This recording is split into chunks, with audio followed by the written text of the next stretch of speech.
How can you make ChatGPT accurately replicate your writing style? This is a question I get asked a lot, so I just want to do a quick tip video that will show you some options about how to do it. So, first up, if you have access to it, use Claude rather than ChatGPT.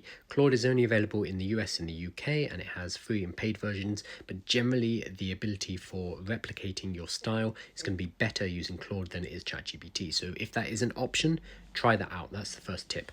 Second, basically what you want to do is get some writing samples that you have written before. So for example, I would use my newsletter because I have many pages of that. Get it into a readable format like a PDF or a Word document, and then we're going to upload that into ChatGPT. You are going to need the paid version of ChatGPT to do this because that's the only one that supports file uploads.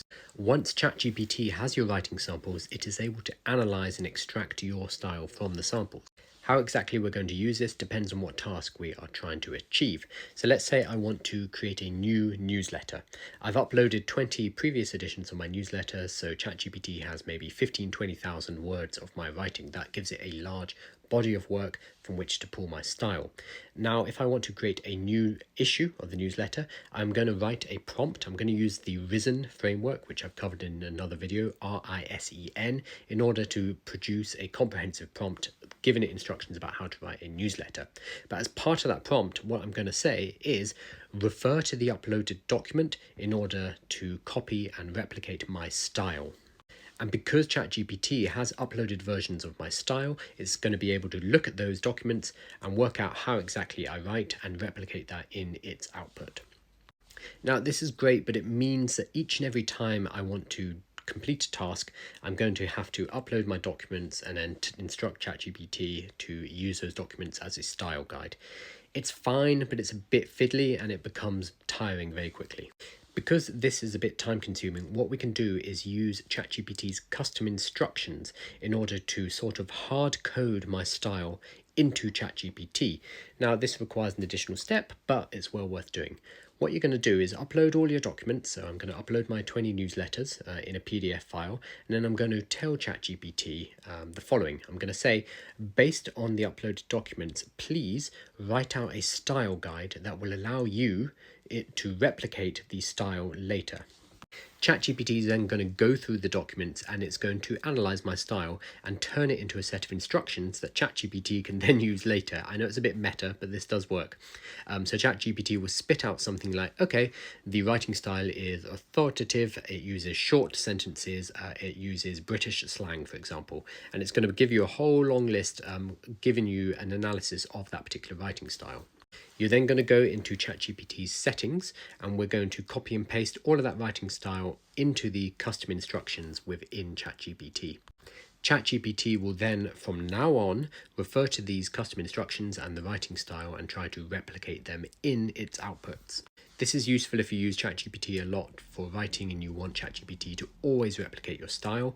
If you don't always want ChatGPT to use your voice, then you might not want to put this in the custom instructions, but this is definitely an option and it's a very powerful one. The third thing you can do is actually build a custom GPT.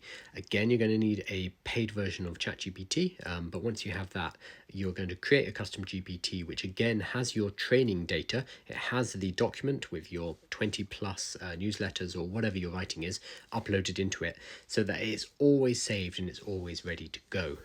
My recommendation for custom GPTs is always to create them for one specific purpose. So I would create, for example, one ChatGPT custom GPT, which is just for writing newsletters. I would upload my past newsletters as the training document, and then I would write the instructions in the custom GPT so that it uses that information in order to write new newsletters. I would not use that same custom GPT to write tweets. I would not use it to write advertising. I would not use it to write blog articles because they're different tasks. So make sure you use your custom GPT for one thing and one thing only.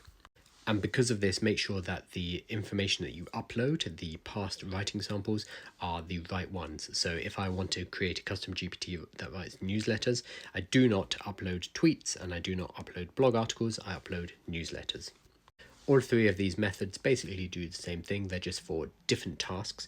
The first one, the ad hoc method, is going to allow us to inject our style into any work that ChatGPT does on an ad hoc per task basis. The second one, using custom instructions, is going to tell ChatGPT to always respond in our style, so it sounds like us.